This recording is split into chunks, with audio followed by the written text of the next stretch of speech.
Hello and welcome, dear viewers, to a brand new episode of your show, The Untold. My name is Daij Al-Hoteri, and I'm, of course, here with my colleague Fatima Al-Awadi. How are you doing today? We're doing great, and we're very excited for today's episode because we have a special field and special guest. Yes, today we have Mr. Abdulmohsen Alreesh. He is a passionate astrophotographer, also a successful small business owner, and he also spent many years abroad to study architecture and all these kind of cool things that we are going to mention here in this episode. So stay with us. We are going to get started.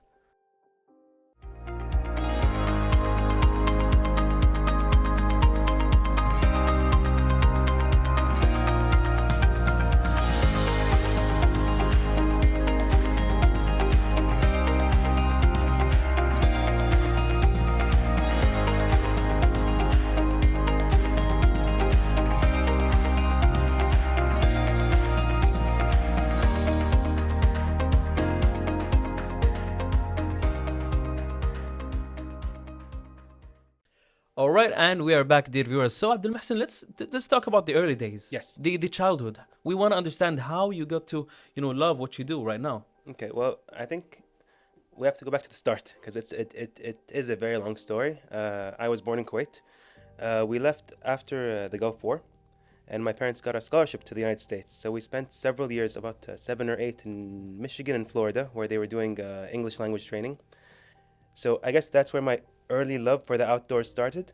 Afterwards, we went to the UK, where I spent 4 or 5 years in Scotland. So I had a very strong Scottish accent, and finally came back to Kuwait for high school. So, like I was saying, I got into the University of Sonoma, Arizona, and I went into the field of architecture.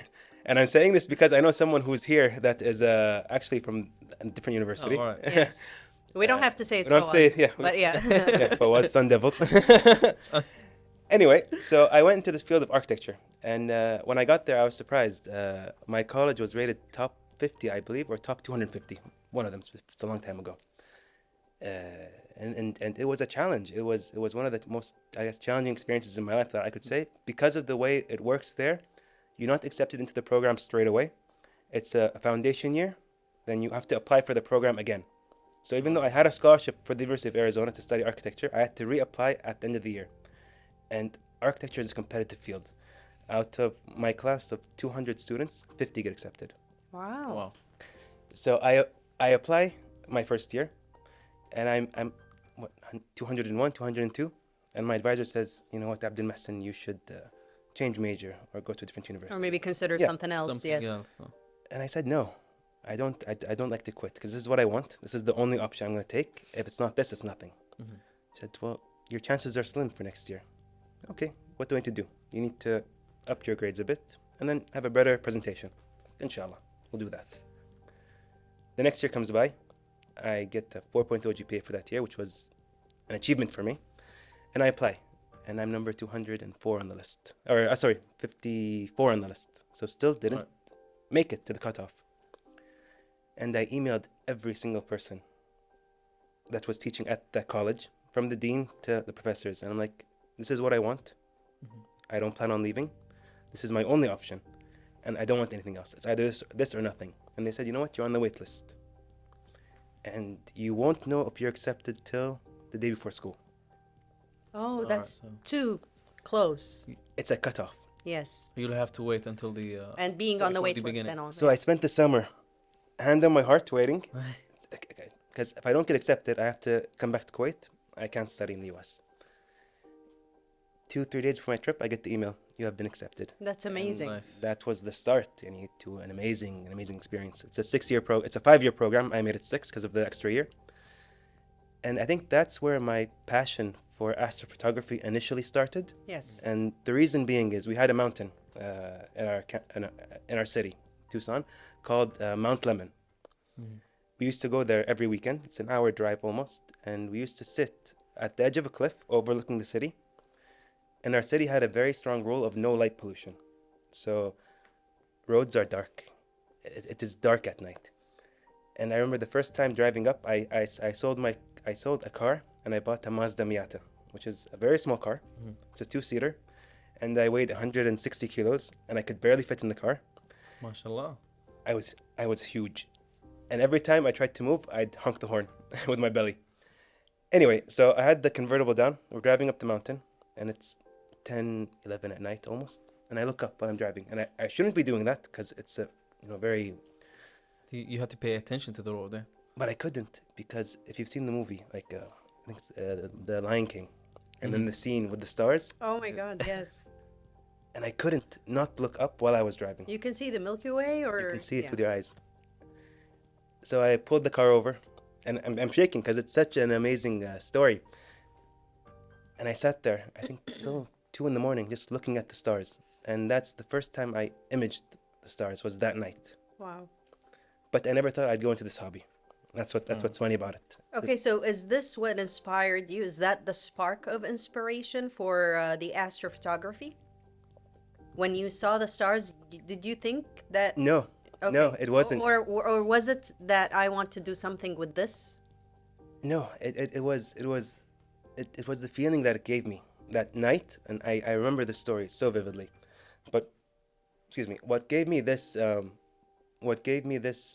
this passion to pursue astrophotography was a very close friend of mine in Okay. Kuwait, and we were sitting.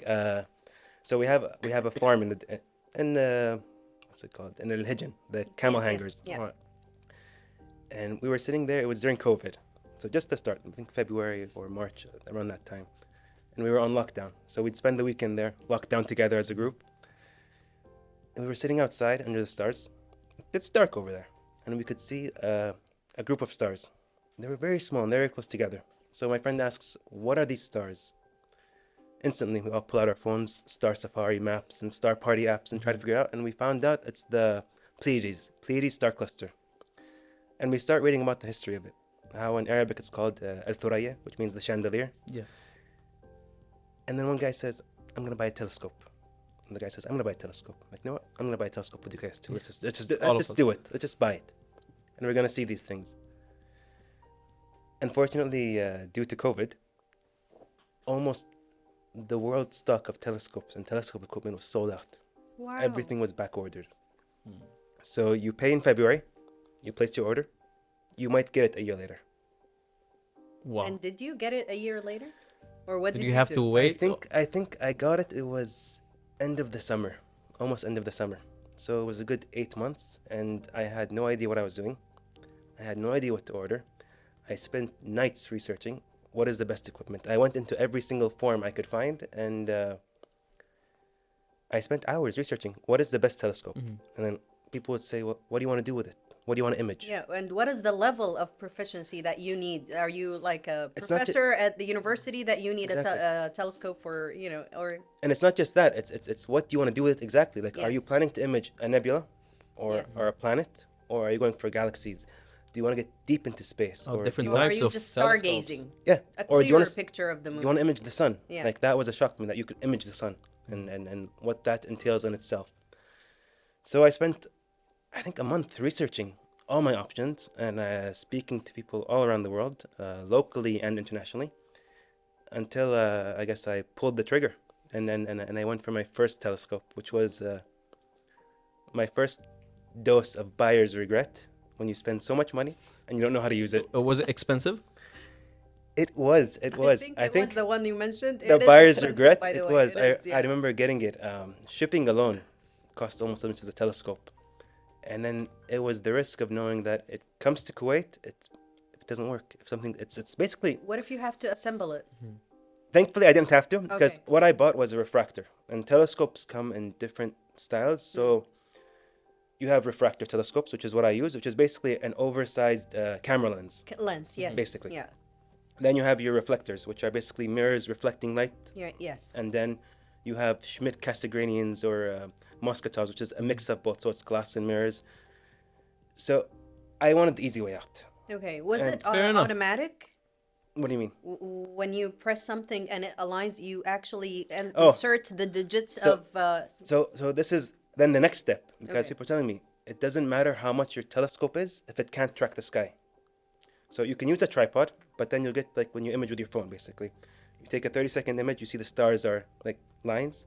So you want something to take your telescope and guide with the stars. So you have a mount. Then you can specify how expensive do you want the mount to be. Do you want something for a few $100s if you're going from the US, or you want something for a few $100,000? And it is a huge market. So when people ask me, like, what do you recommend? How expensive can it be? Well, it depends. How expensive do you want it to be? So you can pick if you want to go cheap or budget friendly, let's say, or you can go full scale scientific analysis and Yes. spend hundreds of thousands only to be limited by the country you're in, basically. Yes. So, did you go to Al Salmi to try the telescope? The first time You I know tried, where Al Salmi I'm Yeah, talking yeah, about? yeah, Yes, yeah. that Salmi Desert. spot. Yeah. yeah, the first time I tried my telescope was on the roof of my house. Okay. And I got the telescope, I set it up, my mount was working, hopefully, and I have a hand controller. And I go, okay, let's see. Excuse me. And I go, let's see. I look through the options, and I go, let's go to the moon, because the moon's out, it's a full moon. And I press go to. And I see the moon's there, keep you. Telescope is my- going And the the opposite. telescope is. It's going the opposite direction. Going somewhere else. Okay, so I bought something I can't use. It's broken, doesn't work. I go back to the manual. I'm reading through it, and it says, remember to set your date, time, and hemisphere. Are you north or Yes. south? Okay, I do that. Good Let's luck go. to the equators. Yeah, let's go to the moon. It goes the other way around. Something's wrong. It's not right. Maybe it's the mount. It's the mount. It is That's the mount, when right? I realized, Because yeah, that happened to. the mount has to be pointing at the North Star, basically, or at the northern celestial pole. Yeah. And that's how you basically teach your mount where it is on Earth to go to the moon. So the telescope can pick up from From the being mount. on the mount, mount, yeah. where it can actually rotate, towards the stars. Okay. Exactly. So the first day I spent hours trying to figure this out. And then I'm pushing the mount, and it's heavy. You're talking 30, 40 kilos of equipment. And if you drop it, it's gone, because it's expensive glass. You can't replace it at the time in Kuwait. And if I break it, I can't sell it, and I can't take it back, because I'm at fault. So I push the mount around, and I get it to work, and I get it to the moon. And I was using my DSLR camera on the back of the telescope. Okay. I open the shutter, and I see the moon. And it's one of the most amazing experiences I've So had. that was the very first time you see the moon.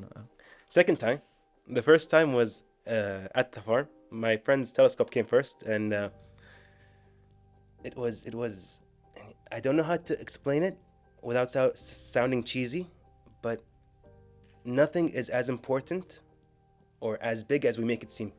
Like, we are such an insignificant, small people, I guess, in general. And our problems are so insignificant and small that when you consider the grand scheme of things, how much does it really matter? And I guess that's sort of like a motto I live by. Like, does it matter? Will it matter in 5 years? Will it matter in 10 years? Will it matter today?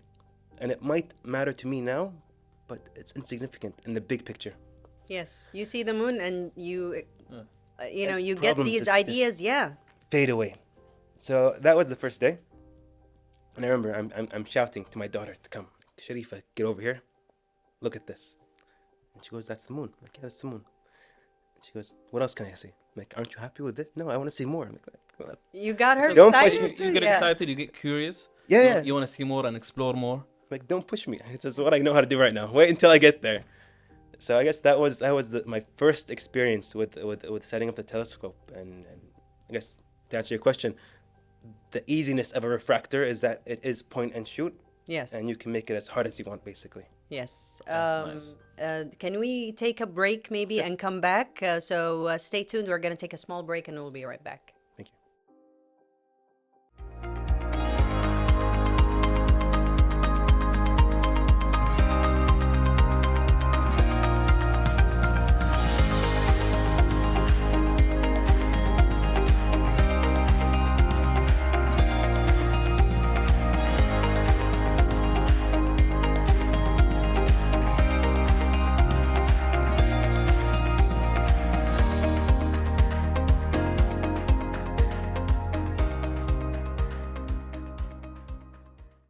All right, dear viewers, and now we are back with Abdulmohsen. So basically, before the break, you mentioned the telescope, and like you needed like specific equipment for you to capture the photo or use it. Like, What kind of equipment? You mentioned the DSLR camera. Yes. So what else? So my I guess library would be now of telescopes I have.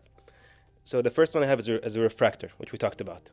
And the thing with astrophotography is it is an expensive hobby because you always want more. And I think that's the case with any hobby you have. You always want the next big thing. So when buying my personal equipment, I always try to future proof because I know I'm gonna get that itch in a month, in a day, in a week, or in a year. And the first itch I got was I want a better camera. And I want a astrophotography capable camera, which is basically a camera without the screen, no buttons on it. It's just ports and it's cooled. So I can cool the sensor of the camera down to negative 20 degrees Celsius. And the point of doing that is because we're taking long exposure photos. So have you guys ever imaged like at night when it says hold still, don't move your camera? Yes. I mean, only on the phone when it has the moon The moon sign. icon. That's the only. That's as far as I can go. It's almost similar to. Is it? It is basically that. Oh, okay. So your phone does that and it takes an image which lasts 3 or 4 seconds. Okay. And then it tells you not to move because it's Oh taking yes. many When you have photos. to actually, yes, yeah, Exactly. yeah. You're right. And what it's doing is it's taking many photos and then stacking them. So you get the most clear image. That's called signal to noise ratio. So Okay. SNR. So with astrophotography, we take long exposure photos and we take many of them. They can be from as short as 30 seconds to half an hour long. Okay. So imagine your eye open for half an hour and not shutting. And that's why we have, I guess, humans have night vision. So like when you wake up at night, you can sort of make out your room. You can sort of see your bed, yes. your chair. true. I yeah. sometimes Your think that laptop. I'm Batman because I can see. No, but no. no, You can that's walk around not- without any lights You at have home. that too. We have that too. That's bad. And we use that in the desert, which is why you see people in the desert using a red light and not a yellow or a white light, because you want to maintain your night vision, which is basically the rods and the cones in your eyes adapting to the dark area. Yeah, that's why the pirates have, one Exactly. eye closed. Exactly. Yeah, it's true. Exactly. So True so story. it can adapt to it. Yeah. And then they open it when they get under so they can Yes. close the other eye. So that's basically the same thing. So I'm taking 300, 400, 500 images. Each image is 5 minutes long, 6 minutes long.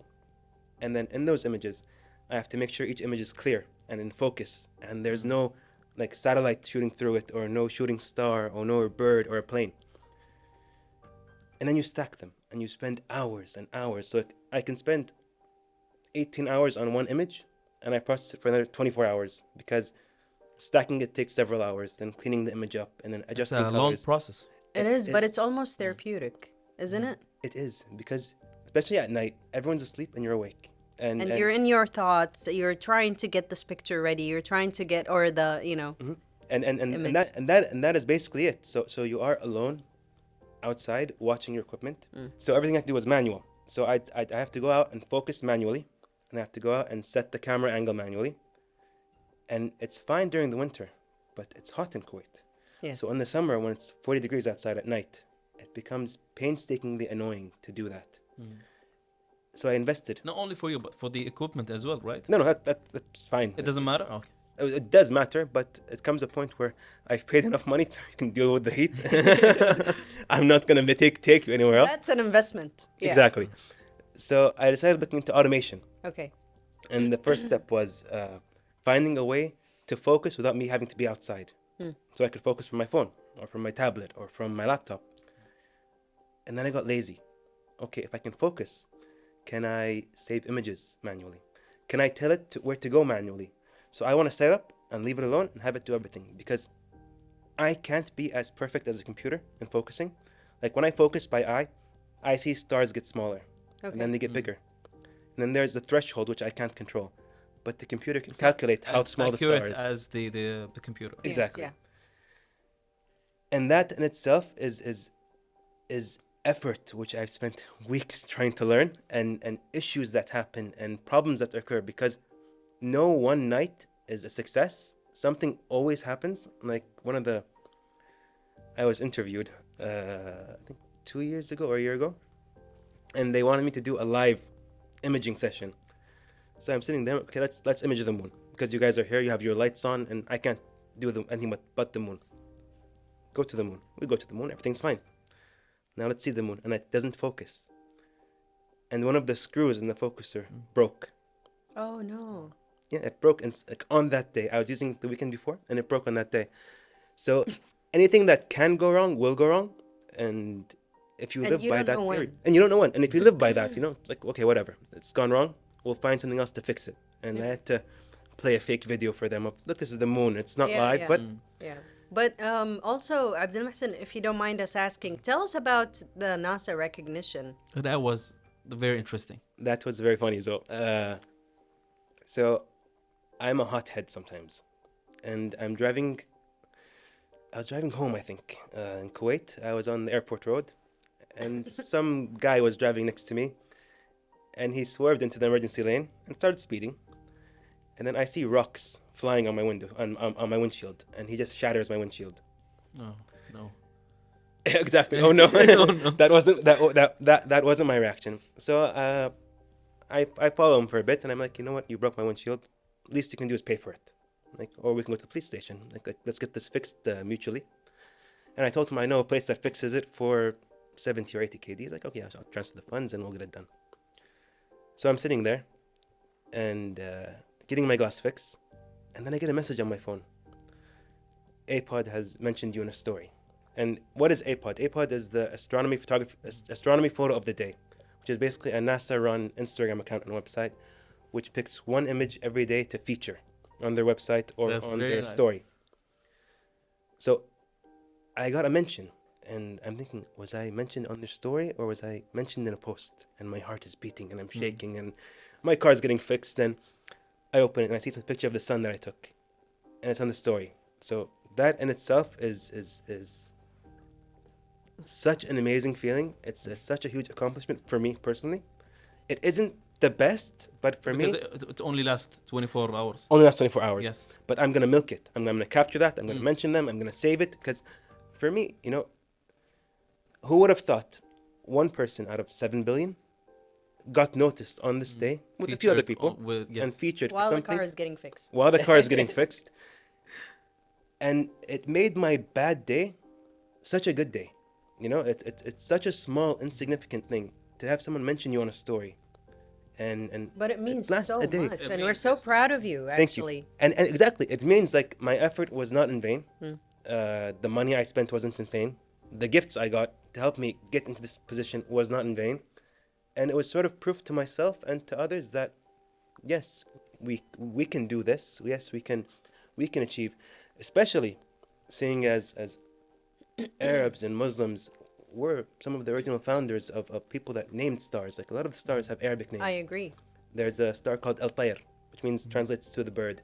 There's Al Agrab, the scorpion, and Al Janah, so the wing. The way.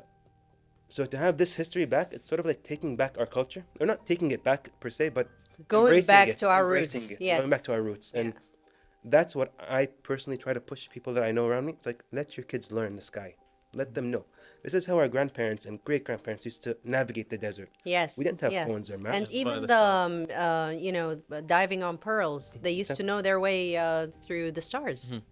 And I guess that is something that I find funny. It's because in the city, you ask me, Abdulmohsen, where is the North Star? Like that, I can point it out for you. Ask me again the Salmi. I'll have no idea. Is that because it's a lot more stars that are clearer in Salmi? There's because so in the little light city- pollution. Like there's something called the Bortle scale, which basically analyzes how dark a sky is.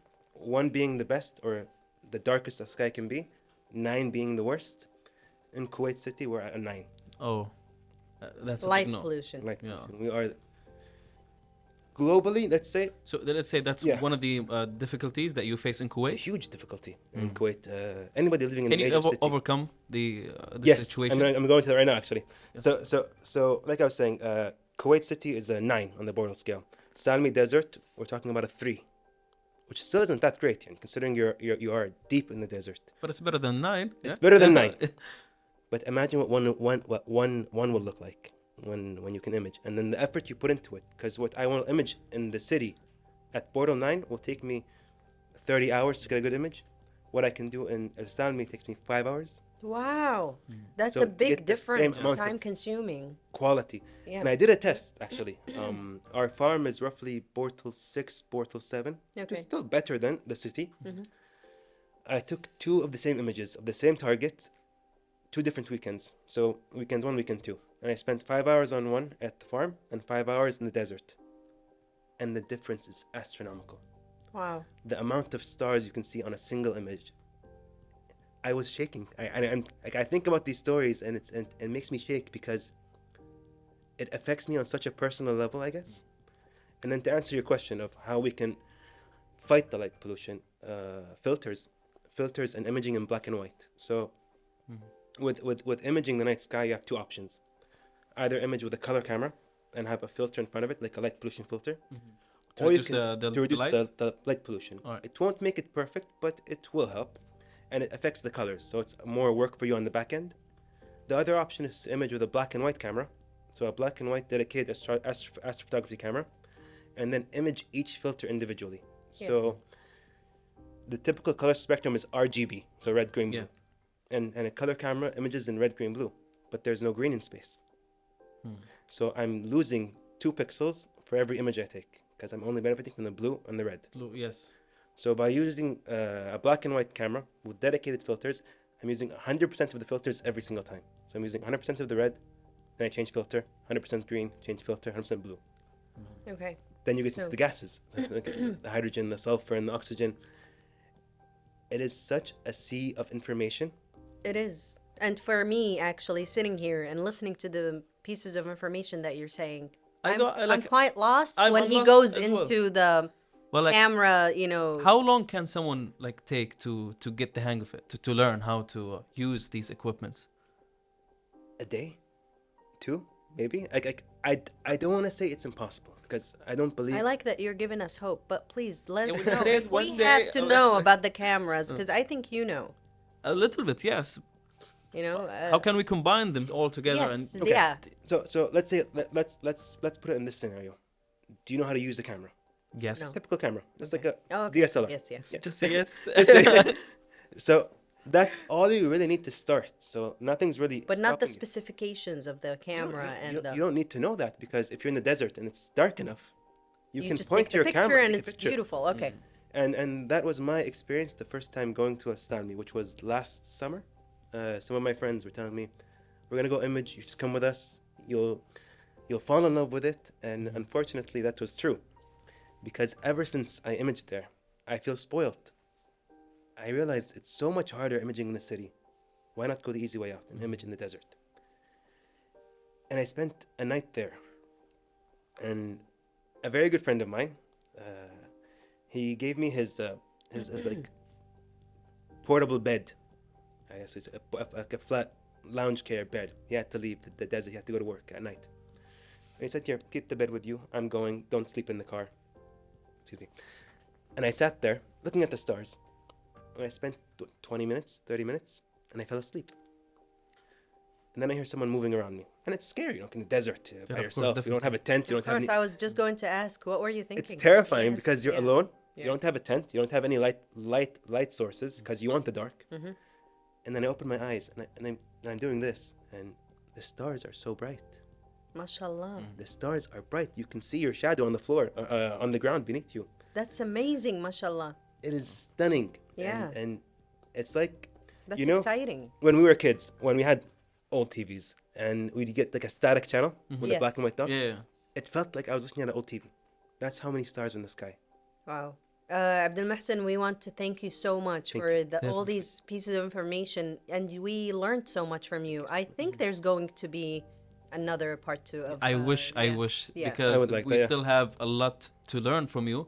And of course, like one last thing I really would like to mention, like, can you like, before you conclude and finish this episode, real quick, to look at your camera and tell the people something, an advice for those who would like to start in this field or any other field in their from their.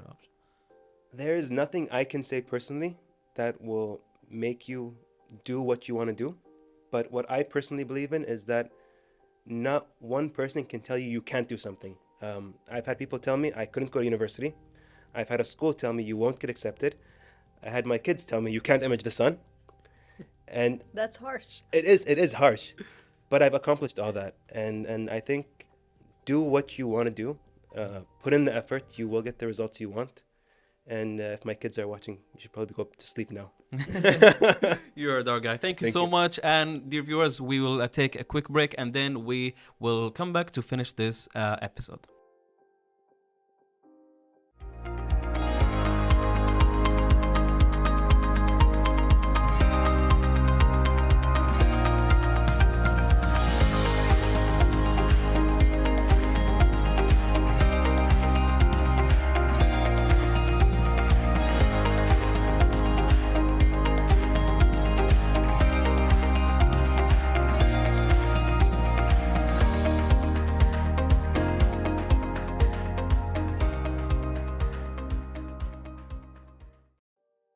That was all the time that we've had, dear viewers. And wow, that was an amazing interview. Yes. And I was listening and thinking, okay, all these pieces of information and what we can do with it. You know, how did you feel?